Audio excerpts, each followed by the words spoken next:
Hello बच्चों, welcome back to Dream Chemistry classes. देखो, आज के इस वीडियो लेक्चर में हम बात करेंगे हाइड्रोकार्बन्स की नामकरण की। और जो अपना प्रीवियस वीडियो था उसके अंदर हमने बात करी थी कि हाइड्रोकार्बन्स क्या हैं और कौन कौन से इसके टाइप्स हैं। तो देखो, हम करते हैं इनकी नॉमेनक्लेचर की बात। तो नॉमेनक्लेचर के अंदर हम बात करेंगे आईयूपीएसी। आईयूपीएसी की फुल फॉर्म होती है international union of pure and applied chemistry. तो देखो, इनकी नामकरण करने के लिए हम बात करेंगे सबसे पहले कि किसी भी कार्बन रूट के अंदर कार्बन परमाणुओं की संख्या के आधार पर हम उनको क्या नाम देते हैं। जैसे देखो, यहाँ पर हम बात कर रहे हैं कार्बन परमाणुओं की संख्या की और यहाँ पर इनके नाम की बात करेंगे। तो अगर किसी कार्बन श्रृंखला के अंदर कार्बन की संख्या 1 है तो उसको हम नाम देते हैं मेथ। अगर कार्बन की संख्या 2 है तो उसको हम नाम देते हैं एथ। अगर 3 है तो प्रोप, 4 है तो ब्यूट। कार्बन परमाणुओं की संख्या 5 है तो उसको हम नाम देंगे पेंट। अगर कार्बन परमाणुओं की संख्या 6 है तो उसको नाम देंगे हेक्स। 7 है तो हेप्ट, 8 है तो ऑक्ट, अगर 9 है तो नॉन, और अगर श्रृंखला में 10 कार्बन परमाणु है तो उसको हम नाम देंगे डेक। अब देखो, हम अपने सिलेबस के अंदर ओनली संतृप्त हाइड्रोकार्बन्स की नामकरण की बात है। हम थोड़ा सा देख लेंगे असंतृप्त हाइड्रोकार्बन्स का भी, लेकिन मेनली हम बात करेंगे संतृप्त हाइड्रोकार्बन की। और संतृप्त हाइड्रोकार्बन्स क्या है? संतृप्त का मतलब होता है कि जब कार्बन कार्बन के बीच में सिंगल बॉन्ड प्रेजेंट होता है तो वो होते हैं अपने संतृप्त हाइड्रोकार्बन। तो देखो, सबसे पहले इनका जनरल जो फॉर्मूला या सूत्र होता है वो क्या होता है? CnH2n+2, यानी n की वैल्यू रख के हम इसका सूत्र निकालेंगे। तो देखो, जो कार्बन है उसके दुगुने से 2 हाइड्रोजन परमाणु इसके अंदर प्रेजेंट होते हैं। जैसे हम n की वैल्यू 1 रखते हैं तो इसके लिए क्या हो जाएगा? ये C1H2 × 1+2, तो ये क्या हो जाएगा? CH4 हो जाएगा। फिर हम बात करेंगे कि जब n की जगह हम 2 रखेंगे तो देखो, ये जो अपनी श्रृंखला है इसके अंदर कार्बन परमाणुओं के दुगुने से 2 ज़्यादा हाइड्रोजन परमाणु हैं, तो हम सीधा भी निकाल सकते हैं। तो देखो, जब कार्बन परमाणु की संख्या 2 हो जाती है तब अपना सूत्र क्या होता है? C2, कार्बन 2 है तो 2 कार्बन का दुगुना, H कितने हो गए? 4 और +2 तो C2H6। फिर जब कार्बन परमाणु की संख्या 3 होगी तो H कितने हो जाएंगे? 3 2 जा 6 और +2 यानी 8 हो जाएंगे, C3H8। अगर कार्बन परमाणु की संख्या 4 होगी तो हाइड्रोजन परमाणु की संख्या क्या हो जाएगी? 10 हो जाएगी, 4 2 जा 8 +2। एंड कार्बन परमाणु की संख्या 5 जब होती है तब हाइड्रोजन की संख्या हो जाती है 12। इसी तरह से जब कार्बन 6 है तो हाइड्रोजन हो जाएंगे 14।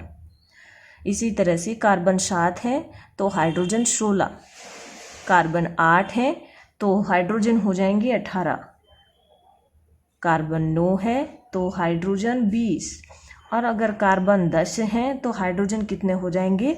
10 को 2 से मल्टीप्लाई कर दो 20 और 2 + 2 और कर दो तो कितने हो गए? 22 हो गए। इस तरह से ये जो संतृप्त हाइड्रोकार्बन्स हैं इनके सूत्र आ गए। अब इनके हम नामकरण की बात करते हैं। तो देखो, नामकरण के अंदर जो संतृप्त हाइड्रोकार्बन है उनके अंदर हम सफिक्स क्या लगाते हैं? एन लगाते हैं। क्या लगाते हैं? एन लगाते हैं। संतृप्त हाइड्रोकार्बन, इसका मतलब है कि जब कार्बन कार्बन परमाणुओं के बीच में सिंगल बॉन्ड प्रेजेंट होता है तो हम सफिक्स या जो प्रत्यय लगाते हैं वो एन लगाते हैं। जैसे देखो, कार्बन परमाणु की संख्या CH4 की हम बात कर रहे हैं।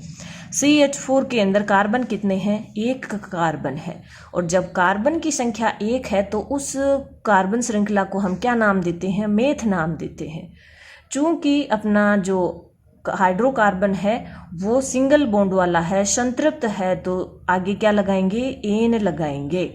तो मेथ प्लस एन क्या हो जाएगा? Meth plus ane. अब इसको जोड़ के लिख दो, मेथेन हो गया। CH4 का क्या नाम हो गया? मेथेन हो गया। इसी तरह से C2H6 की बात करते हैं। तो देखो, कार्बन श्रृंखला के अंदर जब कार्बन परमाणु की संख्या 2 है तो उसको हम नाम देते हैं एथ। क्या नाम देते हैं? एथ। एथ लिख देंगे।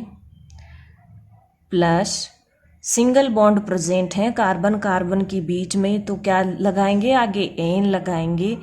तो एथ प्लस एन यानी क्या हो जाएगा? एथेन हो जाएगा।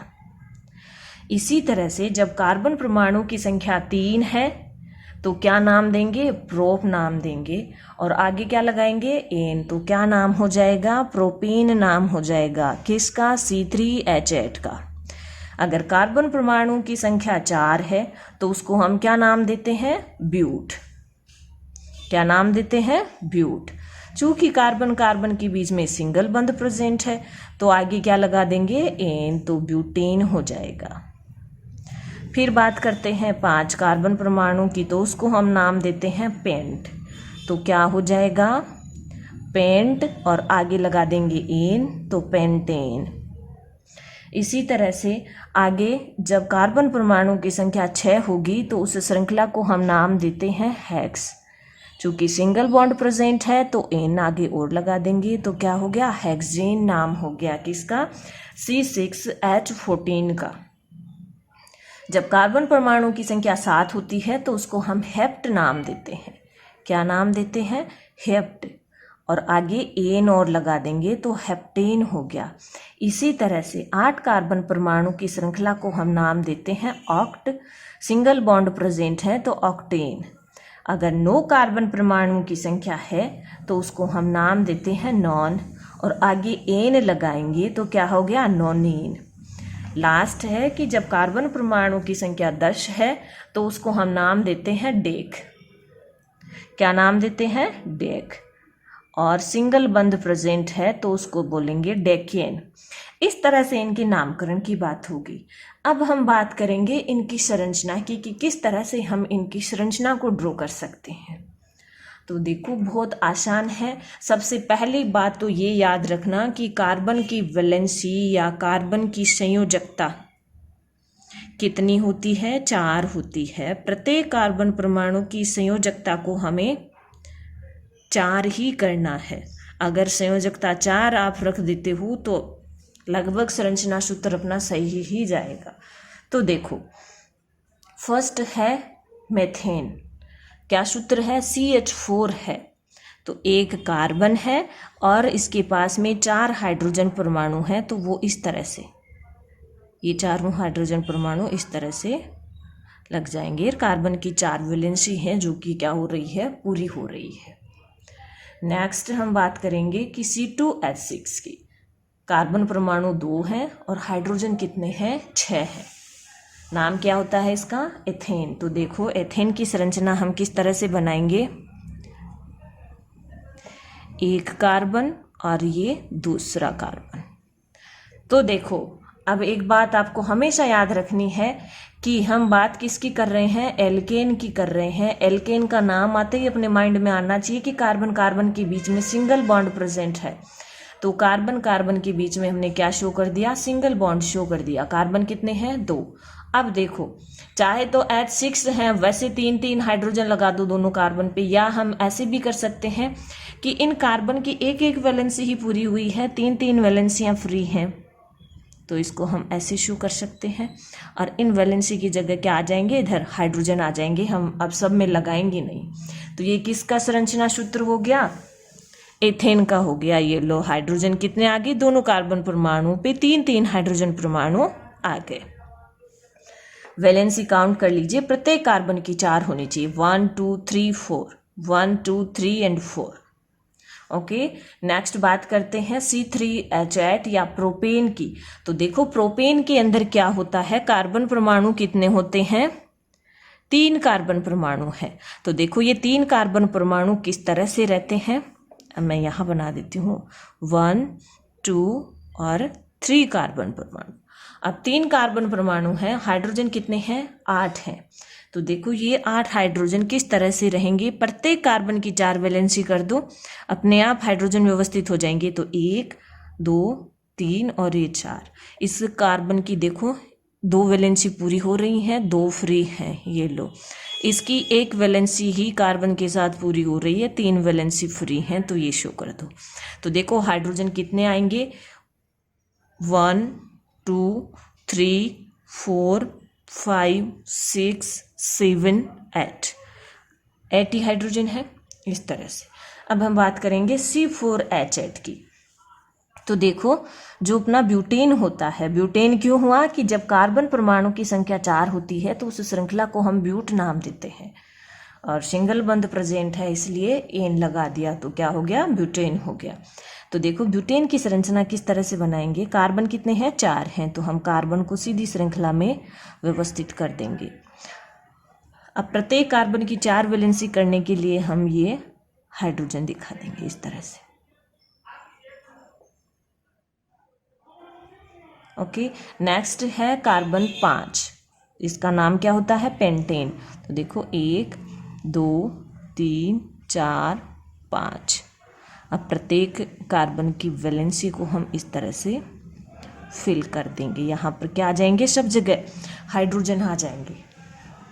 इसी तरह से 6, 7, 8 आप किसी की भी संरचना बना लोगे। अब देख लिए हम ये 8 कार्बन परमाणु वाली श्रृंखला या ऑक्टेन की बना रहे हैं। तो ऑक्टेन के अंदर 8 कार्बन है, तो 8 कार्बन को सीधी श्रृंखला के अंदर व्यवस्थित कर दो, 4, 5, 6, 7, 8, और सब जगह क्या लगा दो, हाइड्रोजन लगा दो।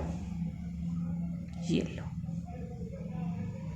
जो मतलब सिरे की तरफ कार्बन होते हैं उनकी 3 वैलेंसी फ्री होती हैं, बीच वाले की 2 वैलेंसी फ्री होती हैं। इसी तरह से आप किसी भी हाइड्रोकार्बन का संरचना सूत्र आप बना सकते हो। ये तो अपनी बात हो गई संतृप्त हाइड्रोकार्बन की। अब हम हल्का सा देख लेते हैं असंतृप्त हाइड्रोकार्बन का। तो देखो जो असंतृप्त हाइड्रोकार्बन्स हैं उनके अंदर क्या होता है कि जब कार्बन के बीच में डबल बॉन्ड प्रेजेंट होता है, डबल बॉन्ड प्रेजेंट होता है, तो उसको हम क्या नाम देते हैं, डबल बॉन्ड प्रेजेंट होता है तो हम उसको एल्कीन नाम देते हैं। जब ट्रिपल बॉन्ड प्रेजेंट होता है तो हम उसको एल्काइन नाम देते हैं, यानी आगे क्या लगाते हैं, आयन लगाते हैं। तो देखो जैसे कार्बन परमाणुओं की संख्या क्या है, 1 है, तो श्रृंखला के अंदर नाम तो ये जिस तरह से इनकी ये मैथ, एथ, प्रोप, ब्यूट, पेंट, ये तो सबके अंदर सेम ही चलेंगे, चाहे आप किसी भी कंपाउंड का नामकरण कर लो, आगे भी बहुत काम आएंगे। तो ये इंडेक्स तो आपको याद होनी ही चाहिए। जैसे हम बात कर लेते हैं कि जब कार्बन परमाणु की संख्या कितनी हो, 3 हो, और डबल बॉन्ड प्रेजेंट हो, तो उसका क्या नाम हो जाएगा, उसका नाम प्रोपीन हो जाएगा। क्या हो जाएगा, प्रोपीन हो जाएगा। किस तरह से, देखिए ये जो एल्कीन है उसके अंदर हम बात करेंगे कार्बन परमाणु की संख्या की 3 की। जब कार्बन परमाणु की संख्या क्या हो, 3 हो, तो उसका संरचना सूत्र हम बनाते हैं, देखो 1, 2, 3। जब एक डबल बॉन्ड प्रेजेंट है तो हम यहाँ पर डबल बॉन्ड लगा देंगे, और बाकी जो वैलेंसी है वहाँ पर हम क्या लगा देंगे, हाइड्रोजन लगा देंगे।